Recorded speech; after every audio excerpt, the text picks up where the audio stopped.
Bonjour tout le monde, ici Monsieur Cacahuète et Zou et puis Neige. Neige. Aujourd'hui nous sommes dimanche 21 mai 2023, il est déjà 9h40. Alors, aujourd'hui je vais vous parler d'une trilogie de films qui avec un de mes acteurs préférés de ma jeunesse. Il s'agit de Louis de Funès. J'ai vu une grosse partie de sa filmographie quand j'étais jeune, à la fois à la télévision et parfois en cassette vidéo. Alors après, il y a encore certains films de Louis de Funès que je ne connais pas du tout, que je suis passé complètement à côté. Il se trouve que mon fils a découvert, peut-être avec ses grands-parents, mais je ne sais pas en quelle occasion exactement, mais il a découvert Louis de Funès et il s'est pris d'affection pour cet acteur. Et du coup, il a commencé à regarder certains de ses films.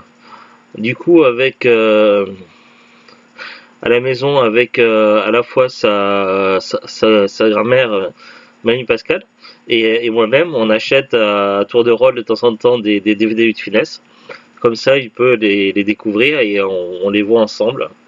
Donc là, récemment, on a regardé une trilogie culte que j'ai vue et revue plein de fois dans ma jeunesse quand ça passait à la télé.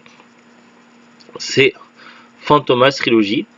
Il y a Fantomas 1, Fantomas se déchaîne, c'est le 2, et Fantomas contre Scotland Yard, c'est le 3. Ça a été offert par Mamie Pascal, merci beaucoup. Beaucoup si tu nous regardes. Mamie Pascal, c'est ta mère. Oui, je sais, c'est ma maman. Mais c'est l'habitude. C'est ma belle-mère. Oui, c'est l'habitude de dire Mamie Pascal quand il y a mon fils qui est là le week-end. Et là, on est sur le week-end où il était là. Du coup, on avait vu il y a quelques semaines Fantomas 1, et là, c'était vendredi, on a regardé Fantomas se déchaîne le 2, et hier soir, on a regardé Fantomas contre Scotland Yard. Moi, j'avais toujours une préférence pour le 3. Scotland Yard, ça se passe en Écosse, dans une grande partie dans un château hanté. Avec un pendu qui disparaît. Pas en forme de thé, mais hanté. Hein? Oui. Je vais commencer par déjà vous présenter ce coffret. Je sais que ça, il l'a bien noté, ça l'a bien fait rire, ça. Oui, une histoire de pendu. Moi, j'ai pas suivi le film, mais... Parce qu'à un moment donné, dans Fantomas contre Scotland Yard, il y a Louis de Funès qui dit « On m'a dépendu mon pendu ». Parce que lui, dans sa chambre, il trouve un pendu. Et puis il y a le second, l'adjoint de Louis de Funès, parce qu'il est un policier, le premier policier de France. Il a un adjoint. Son adjoint est un petit peu bête par moment. Et à chaque fois qu'il dit quelque chose, il dit « Ah, quelle horreur !» Et à un moment donné, il dit il demande qu'est-ce qu'il y a. Louis de Funès, qui en a marre, il a excédé, il lui répond rien. Il a fait « Ah, quelle horreur !» Quelle horreur, parce qu'il n'y a rien. C'était, il y a des moments qui sont hilarants, des passages cultes. Moi, je vous présente déjà le coffret en premier, après je vais vous parler des films un peu plus en détail. Alors c'est un magnifique coffret. Là, je vais vous lire le synopsis et puis après on va voir l'intérieur du coffret. Alors c'est le synopsis du coffret en lui-même, parce qu'après chaque film a son propre résumé. Fantomas, la créature de Souvestre et Alain, appartient toujours à notre inconscient. L'adaptation dans un récit très pop des aventures du monstre maléfique est une belle réussite. Dans ce jeu de massacre, les doubles rôles sont rois, mélange de fantaisie, d'humour et d'action. Les Fantomas d'André Hunebelle sont entrés dans la légende. Alors, dans le disque 1, il y a Fantomas 70, documentaire sur la production du film. Bonus track, The New Sound of Fantomas, bande-annonce d'époque, galerie de photos, galerie d'affiches, et évidemment le film. Dans le disque 2, Fantomas Déchaîne, il y a le film, Fantomas, l'international du crime, version espéranto. Bande-annonce d'époque, galerie de photos, galerie d'affiches. Dans le disque 3, Fantomas contre Scotland Yard, il y a les fantômes d'Hérouville ou l'histoire de la musique de Michel Magne, bande-annonce d'époque, galerie de photos, galerie d'affiches, et évidemment le film. Alors, le coffret, donc là, il y a le recto et le verso. Alors, c'est un coffret à tiroir. Hop. D'un côté, il y a Louis de Funès, le journaliste Fandor et la compagne du journaliste. Ils apparaissent dans les trois films. De l'autre côté, il y a le fameux Fantomas. Vous voyez, je vous le montre en plein écran. Alors, il a une particularité, c'est qu'il a un visage bleu et il n'a aucun trou pour les oreilles, ce qui est assez inhabituel chez un être humain. Moi, je dis que c'est un masque. Pour Zou, sa théorie est un masque. Évidemment, comme dans la réalité, c'est obligé que ce soit un masque en tant qu'acteur. Mais nous, avec mon fils, on a une autre théorie. Alors, ça se présente comme ceci. Et en plus, c'est confirmé dans le troisième film, notre théorie. Ouais, mais moi, je regarde pas Fantomas. Je suis pas fan de Louis de Funès. Zou est un peu moins fan de Louis de Funès, alors elle a pas suivi les films avec nous, mais c'est pas grave. Alors, je vais vous faire un résumé assez rapide de chaque film. Alors le premier, on l'a vu il y a plusieurs semaines, donc c'est un petit peu moins frais dans mon esprit, mais on ira quand même sur la fiche Wikipédia, ça aidera. De ce que je me souviens, c'est que Fantomas commet des crimes et des hold-up. Il a pour habitude de se vêtir de masques d'êtres humains. D'ailleurs, durant les films, surtout dans le troisième, il parle à la troisième personne. Quand il parle d'être humain, il ne se considère pas comme un être humain. Et à un moment donné, dans le troisième film, moi je suis obligé de spoiler un petit peu, je suis désolé. Mais dans le troisième film, il parle une fois qu'il aura terminé ses crimes et qu'il aura pillé la richesse humaine, qu'il aura pris le maximum d'argent aux plus riches, à la fois aux gangsters et à la fois aux riches millionnaires. Une fois qu'il aura réussi ses forfaits, il détruira la terre et il la quittera pour partir dans un autre monde. Ouais, mais en gros, c'est une sorte de Robin des Bois s'il il en veut aux plus riches. Oui, non, mais il prend la richesse pour lui-même. Ouais. Il pille les ressources et la richesse dans le monde et après il part dans un autre monde. Alors il ne s'agit pas d'une créature maléfique, même s'il a un aspect un petit peu particulier, mais il est question de partir dans un autre monde, et à la fin vers la fin du troisième film, on le voit carrément décoller dans une fusée. Après, je vous spoilie pas ce qui se passe après pour ne pas spoiler, mais je ne vous raconte pas ce qui se passe après une fois qu'il sait qu'il est dans la fusée. Mais l'intention est de partir sur une autre planète lorsqu'il se sent acculé. Donc c'est bien un extraterrestre. Et du coup, on ne sait pas, il est certainement arrivé à bord d'un genre de fusée sur Terre, mais voilà, ses intentions ne sont pas très, très honorables. Alors dans le premier film, évidemment, il y a alors je sais pas si c'est un commissaire, je sais plus quel est son grade dans la police, mais il y a le personnage joué par Louis de Funès qui le traque. Il y a également le journaliste Fandor qui fait les frais de Fantomas. Et ensemble, à la fois le journaliste et le policier, ils vont traquer Fantomas. Et Fantomas va leur jouer des mauvais tours et se jouer d'eux. Ça va dans le premier film. Il va y avoir à la fin une fameuse course-poursuite où Fantomas... Non, ça va. Où Fantomas va partir dans un sous-marin et il va échapper à ses poursuivants. J'ai perdu mon téléphone. Dans le deuxième film, Fantomas a une base en partie sous-marine et en partie accolée à une paroi d'un volcan, ce qui fait qu'il est quand même possible d'accéder à la surface. Mais il y a également une partie qui est sous l'eau de cette base, ce qui fait référence au fait que dans le 1 il soit échappé dans le sous-marin.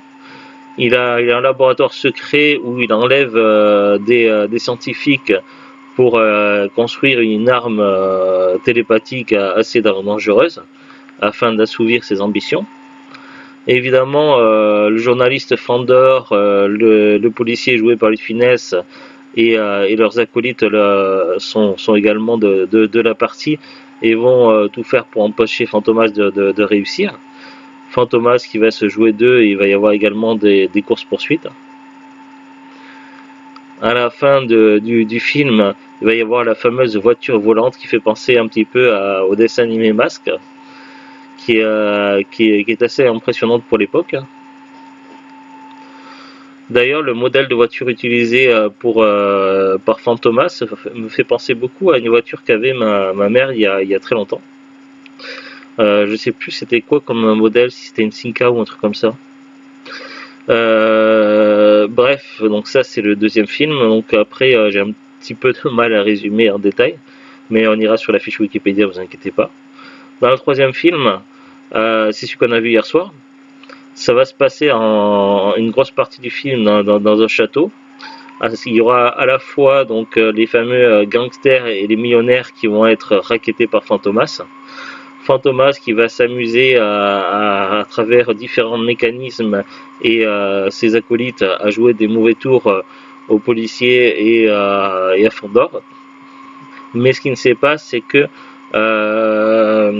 il a pris de l'apparence d'une personne riche, du responsable du château.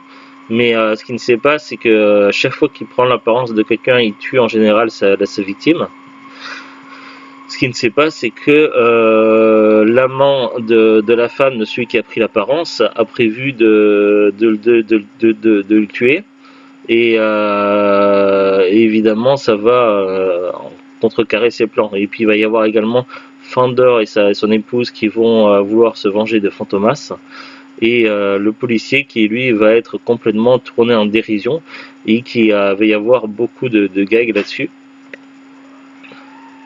Finalement, quand même, nos héros vont réussir à déjouer les plans de Fantomas et Fantomas, sans enculé, va devoir s'échapper en fusée.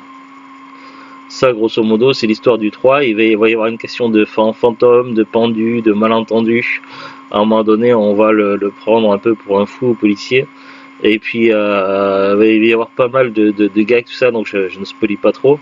Mais voilà, c'est pour moi une préférence et c'est un film culte. Même si les trois sont cultes, le troisième, il est extraordinaire. Si vous aimez bien les films un petit peu d'époque, franchement, ça serait dommage de passer à côté de cette trilogie. C'est vraiment extraordinaire. En plus, le coffret a pas mal diminué. Là, je regarde là sur Amazon là tout de suite. Le coffret, l'ancien prix c'était 19,99, mais là, expédié et vendu par Amazon, il est à 16,99, ce qui est assez correct pour un joli coffret avec 3 films. Si on divise par 3 pour avoir le prix à l'unité d'un film, ça revient vraiment pas mal. On va regarder maintenant ensemble. J'ai 4 fiches Wikipédia. J'ai une fiche pour la trilogie et une fiche pour chaque film. On va voir ce qu'ils nous disent. Sur la fiche, sur la trilogie Fantomas, il s'est marqué: la trilogie Fantomas d'André Hunebelle est une trilogie cinématographique française constituée de Fantomas sorti en 1964, Fantomas se déchaîne en 1965 et Fantomas contre Scotland Yard en 1967. Bon, c'est des films un peu vieux, mais franchement, je trouve qu'ils n'ont pas vieilli, ils se regardent très facilement. Ces 3 longs métrages très librement inspirés des romans d'origine, écrits à partir des années 1910. Ils tiennent une place à part parmi les multiples adaptations cinématographiques de Fantomas, annoncées par des slogans comme Fantomas, l'ennemi public numéro 1 de vos soucis quotidiens. Les films font vivre un Fantomas d'un genre nouveau, assez éloigné du génie du crime revendiqué par le surréalisme. Jouant du personnage de Fantomas avec désinvolture, certains voient dans cette trilogie souvent décriée une sorte de chef-d'œuvre d'un genre cinématographique dont elle est quasiment l'une des seules représentantes, le film d'action terrifiant et burlesque. Depuis la sortie du premier film en 1964, le succès ne s'est jamais démenti et la trilogie fait régulièrement l'objet d'une actualité, sortie en DVD en 2001, restauration des négatifs, réenregistrement de la musique en 2001, passage télévisé sur les chaînes nationales françaises, etc. Bon, ça c'était l'affiche pour la trilogie. Ils nous disent pour le premier film durait 104 minutes, le deuxième 99 minutes et le troisième 105 minutes. Et ils ont classé ça en comédie policière.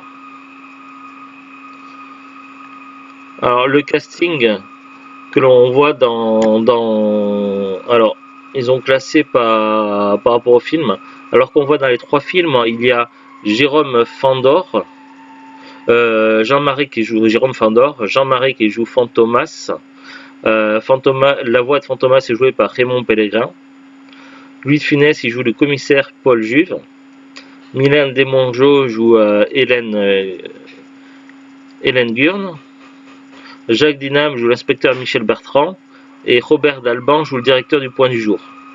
Dans le premier film, il y a Marie-Hélène Arnaud qui joue Lady Maud Beltham, personnage très important dans le premier film Fantomas, qui est la compagne de Fantomas dans le premier film. Michel Duplay qui joue l'inspecteur Léon dans Fantomas 1 et 2. Christian Thomas qui joue l'inspecteur Pierre dans Fantomas 1 et 2. Hugues Warner qui qui joue Monsieur Royer dans Fantomas 1, Anne-Marie Payson qui joue la Speakerine dans Fantomas 1, André Tensi qui joue l'habilleuse dans Fantomas 1, Jacques Berger qui joue le directeur de casino dans Fantomas 1. Là, il y a des personnages qui sont introduits dans Fantomas des chaînes, les nouveaux personnages qu'il y a dans Fantomas 2, Jean Marais qui joue le professeur Lefebvre et Georges Chamara qui fait la voix, Olivier de Finesse qui joue Michel Gurne dit Michou, Albert Dagnan qui joue le professeur Marchand, Arturo Domenici qui joue le professeur canadien, Minodoro qui joue le professeur suisse et Aram Stéphane qui fait la voix, Robert Lebéal qui fait le ministre, Jacques Marin qui fait l'agent de police ferroviaire, Jean Michaud qui fait le directeur de la clinique psychiatrique, Pietro Tordi qui joue le président de l'Assemblée et Edmond Bernard qui joue la voix. C'est vrai qu'il y a une question d'asile psychiatrique dans Fantomas 2. Alors je vous prie de m'excuser, j'ai la voix qui est un peu prise. Et à un moment donné, il y a aussi un passage qui se fait jouer dans un train, et on voit le train est vraiment très chic. À l'époque, c'était vraiment quelque chose de la SNCF. Alors je ne sais pas si c'était la SNCF ou la compagnie italienne, parce qu'à un moment donné, ça se passe en Italie, mais en tout cas, c'était vraiment incroyable la qualité de service qu'il y avait dans le train. Alors, on n'a plus du tout ça maintenant à notre époque.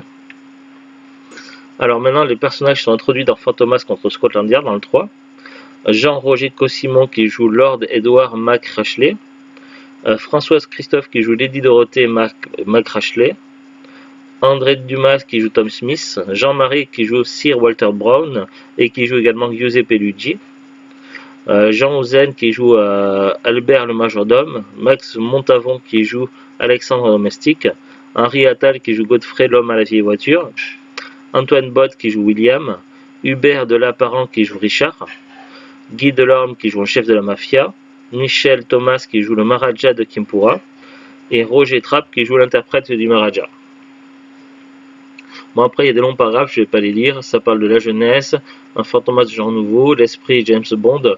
D'ailleurs il y a des références à James Bond à un moment donné, surtout dans Fantomas des chaînes où le commissaire Juve il décide de créer des gadgets pour contrecarrer Fantomas. Notamment, il y a des gadgets qui sont hilarants avec des mains mécaniques et il a du mal à les maîtriser.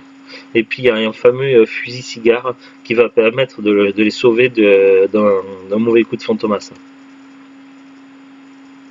Là, ça parle des gadgets. Ah, c'était pas une Sinka, c'était une déesse volante qu'avait Fantomas.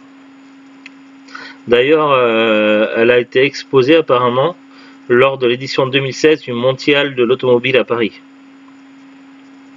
Après, ça parle des courses-poursuites, des lieux exotiques, l'homme au masque, les identités multiples, Fantomas qui prend différentes identités, l'ubiguïté de Jean Marais,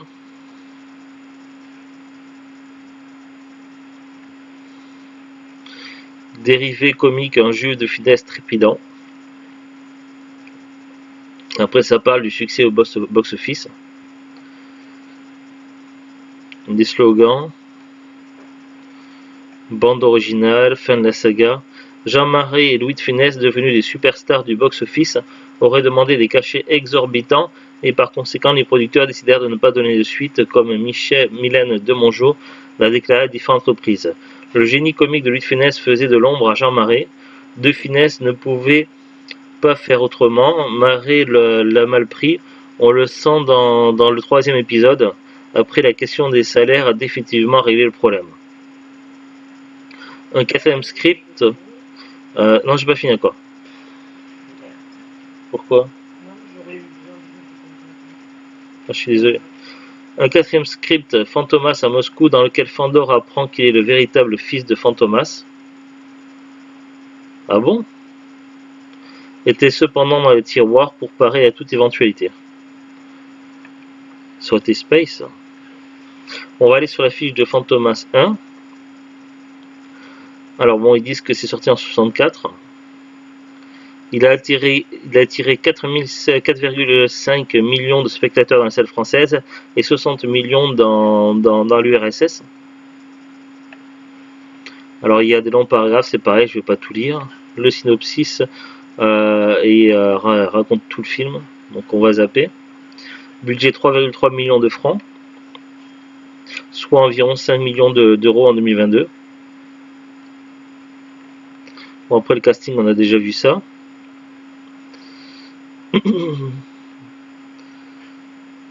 Après, qu'est-ce que je peux dire de plus? Il y a pas mal de paragraphes, il y a des remarques autour du film. Juge devait être incarné à l'origine par Bourvil, qui refusa le rôle peu de temps avant le début du tournage. Ah, je sais pas, j'adore Louis de Funès dans le commissaire Juve. J'aime beaucoup Bourvil, mais je sais pas si Bourvil aurait été aussi bien, pour le coup. Après, il y a pas mal d'anecdotes autour du film. N'hésitez pas à aller jeter un coup d'œil sur Wikipédia. Il y a une histoire de procès apparemment. Marcel Alain, le seul des auteurs de Fantomas encore en vie, est très mécontent du résultat des 3 adaptations tournées par une belle. Il poursuit en justice la société Gaumont pour les torts moraux et commerciaux qu'auraient causé ces films grotesques à son œuvre littéraire. Le tribunal de grande instance de Paris conclut en sa faveur en janvier 69, attendu que Fantomas est essentiellement un être qui fait peur, que le caractère bouffon des films litigieux révèle la dénaturation complète de l'œuvre, le tribunal rend caduc le contrat entre Marcel Alain et Gaumont, ordonne l'évolution de son préjudice et la révolution de ses gains à 3% des recettes des films. Après ça parle de la bibliographie, etc. Pour Fantomas se déchaîne, sorti en 64. Pays de production France et Italie, oui, parce qu'il y a une partie qui se passe en Italie. Après, il y a le casting, les personnages non crédités. Cascade, autour du film, là aussi, il y a pas mal de références. Bon, rien de particulier. Fantomas contre Scotland Yard, c'est le 3e et dernier film de la trilogie. Budget 6,4 millions de francs, soit environ 9 millions d'euros en 2022.